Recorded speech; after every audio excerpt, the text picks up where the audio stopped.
오늘 발표된 여야 차기 대선 주자 선호도. 여기서 주목해볼 인물은 6위의 최재형 감사원장입니다. 우선 야권 주자만 한번 따로 놓고 볼까요? 윤석열 전 총장이 압도적인 1위긴 한데 홍준표 의원 다음이 최재형 감사원장입니다. 지난 대선의 대선 주자였던 유승민 전 의원, 안철수 대표가 뒤에 있습니다. 갑자기 커진 관심에 최재형 원장의 측근은 최 원장 스스로의 결단만이 남았다 이렇게 전하기도 했죠. 그런데요, 지금 야당 소속은 아니지만 야권의 유력 대선 주자로 분류되는 윤석열 전 검찰총장, 최재형 감사원장을 보면 한 명은 검사, 한 명은 판사 출신입니다. 그런데 지금 이 시대에 필요한 건 판사도 검사도 아니라는 사람이 있습니다. 바로 유승민 전 의원인데요. 유 의원은 계속해서 경제 전문가를 강조하고 있지만 지지율은 아직 이렇다 할 변화가 없습니다. 법조냐 경제냐, 과연 답은 어느 쪽에 더 가까울까요? 예, 세 번째 주제는 야권 3위 최재형으로 잡았습니다. 이소영 의원님께 먼저 여쭤보겠습니다. 제가 먼저 여쭤보면 끝은 또 나중에 이영 의원님이 닫도록 하겠습니다. 저희 싸우지 않아요. 근데 또 이렇게 옷은 협치로 입으셨지만 그럼요. 가끔 다투시더라고요. 예. 생각이 다른 거죠, 그럼요. 생각이. 아, 그래요? 토론. 예. 네. 웃으면서 다투기 쉽지 않은데 네. 예, 알겠습니다. 네, 최재형 감사원장이 예정됐던 외부 일정, 원래 광주로 가던 일정도 취소를 했었죠. 아무래도 이제 감사원장직을 그만두고 정치 참여를 선언하는 것 아니냐라는 전망이 힘을 얻고 있는데 감사원장 자리이기 때문에 사퇴한 뒤에 대선까지 출마하는 거 적절하다고 보십니까? 저는 불행한 일이라고 생각합니다. 사실은 검찰총장도 마찬가지고 감사원장도 마찬가지고 이런 사정기관, 수사기관의 장을 임기를 보장해주는 이유는 그 임기 동안 공정하고 독립적이고 중립적인 역할을 수행하라고 임기를 보장해주는 거거든요.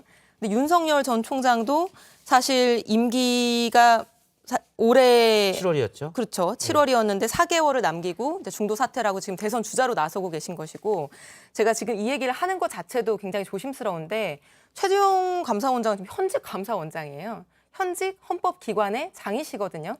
근데 1월 1일 내년 1월 1일까지 또 임기가 남아 계신 상황에서 대선 주자, 여론조사, 출마한다 안 한다, 입당한다 안 한다 이런 논의를 하고 있는 것 자체가 사실 굉장히 불행한 일이고 이게 어떤 효과를 발생시킬 수 있냐면 저는 이게 우리나라 사법 시스템, 법치 시스템, 행정 시스템에 다 악영향을 미칠 거라고 보는데 지금 현직 감사원장으로서 여러 가지 감사를 하고 있었어요. 근데 대선 출마를 한다. 그러면은 이분이 계신 감사원에서 이끌어왔던 이런 감사들이 공정하고 중립적인 거라고 사람들이 생각할까요? 저는 이 중립성이 의심받을 수밖에 없다고 생각하거든요. 아니, 저는 지금 말씀하신 것처럼 굉장히 불행한 일이라고 생각해요. 정말 문재인 정부의 너무 불행한 일인 것 같아요. 보시면 경제가 가장 중요하잖아요. 나라에서 뭔가를 할 때 경제부총리를 하신 분도 나오셨고 그래서 지금 야권의 대선 후보로 거론되고 있고 예. 감사원이나 검찰은 굉장히 독립적이고 공정함을 가져가야 되는 건데 이 두 분이 갑자기 유명해지신 게 계속 공정에 대한 문제로 항거하다가 국민들의 지지를 받고 또 우리 당의 대선 후보가 되고 있어요.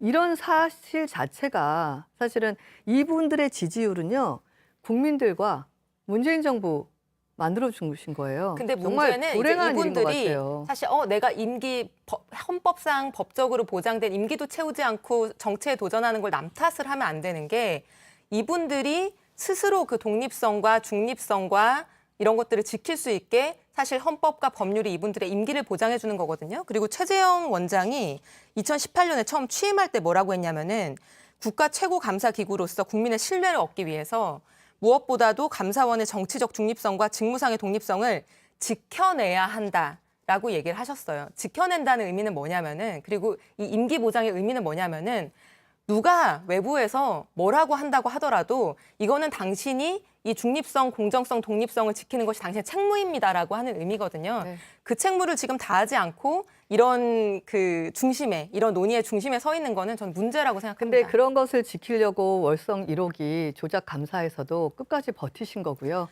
그런데 그 안에서 관련된 일들을 계속하지 못한다고 느꼈을 때 공무원을 한다는 것은요.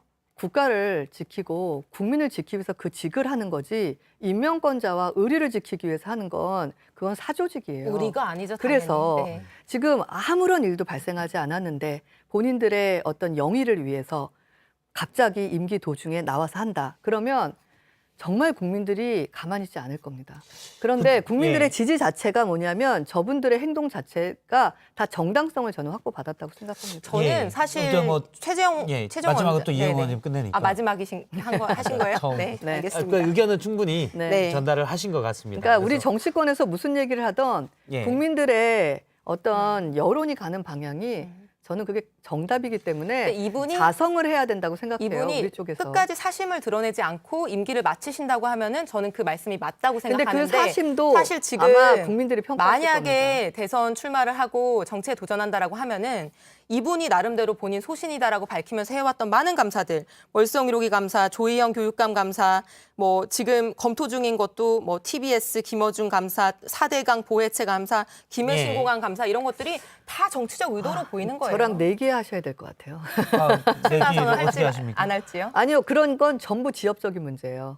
뭐가 중요한 문제일까요? 일단 독립성을 확보하고 해야 될 직무를 충실하게 수행하는 과정에서 압력에 불응해서 소신을 지키다가 나오시는 거예요. 그 부분이 점수를 더 얻었기 때문에 국민적 공감대를 갖고 지금 지지율이 올라가는 거거든요. 모든 사람은 어떤 일을 선택하면 반대급부라는 게 있어요. 그런데 어느 것이 더 중요하느냐는 우리 국민들이 깨어있기 예. 때문에 저는 그 저도 부분에 국민들께서 대해서 근데 판단하실 거라고 네네. 봅니다. 이제 아직은 정치 참여를 선언하지 않았기 때문에 선하면 이제 판단들을 시청자 국민들이 하시겠죠. 네. 뭐 시중에는 이런 얘기도 있더라고요. 검찰총장, 감사원장이 다 대선 주자로 분류되니 권력기관장이 다 나와야 되는 거 아니냐. 경찰청장, 국정원장도 나오는 건 아니냐라는 얘기도 그럴 가능성도 배제할 수 농으로는 없다고 생각합니다. 있습니다. 네. 예, 뭐 가능성이 있습니까? 아니 저는 그러면 앞으로 정말 불행한 정부가 아니라 재앙의 정부가 될 것 같아요. 그 정도. 저는 앞으로 지금 네. 현직에 남아 계실 분들한테도 이거는 굉장히 민폐라고 생각하는 게 네. 그분들이 하는 정말 공정하고 독립적인 수사나 감사에 대해서도 앞으로 정치 욕심 있어서 저렇게 하는 거 아니야라는 의구심을 계속 받을 수밖에 없거든요. 공직자라고 하는 게 스스로 공정해야 될 뿐만 아니라 국민들 앞에 공정해 보여야 되는 책무도 있습니다. 예, 네, 동의하기는 힘들지만. 네. 알겠습니다. 이거 하나 물어볼게요. 김동연 전 부총리 네. 지금 뭐 대선 주자 한 명으로 분류되는데 앞서 이제 야권으로 얘기를 했지만 본인은 또 명확히 밝히지 않았습니다. 네. 실제 야권에서는 얘기가 뭐 접촉이 있고 그렇게 되고 있습니까? 국민의힘에서는?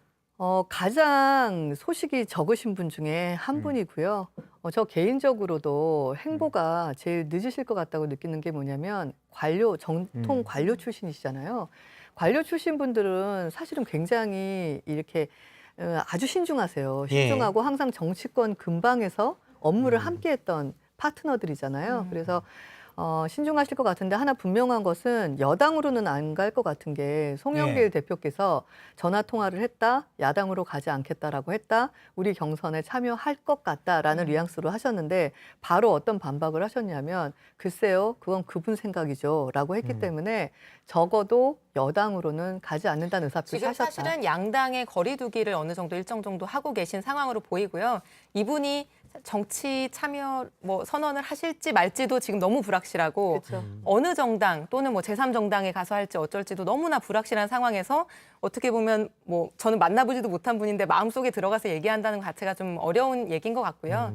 근데 저는 아예 가능성이 없다 이렇게 생각하지 않습니다. 왜냐하면 이분의 살아온 이제 과정들을 보면 물론 공무원으로서는 양 정권과 모두 일을 하셨기 때문에 이제 양쪽 다 경험이 있으시지만 실제로는 유명한 그 상고 출신의 흑수저 신화를 쓰신 분이고 여러 가지 이제 생각이나 말씀이나 이런 것들이 또 국민의힘하고는 꼭 어울린다고 생각하지 않습니다. 저는 그거는 확답할 수 없지만 한 가지 확답을 드릴 수 있는 건 여당으로는 가지 않는다.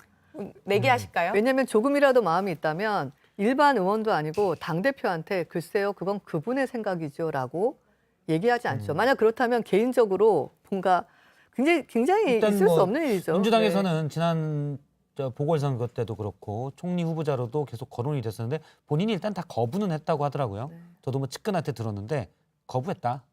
이거는 뭐 다른 더 큰 뜻이 있어서 그럴 수도 있으니까요. 근데 뭐 개인의 사정이라는 게 다양하게 복합적일 수 있는 거니까요. 두고 예. 봐야 될 것 네, 같습니다. 그렇죠. 두고 네. 봐야 될 것 알겠습니다. 같습니다. 이분은 이 방송에서 제가 이렇게 너무 그런 거를 사행성 있는 걸 조장하면 안 되니까 내기요? 실수할 뻔했습니다.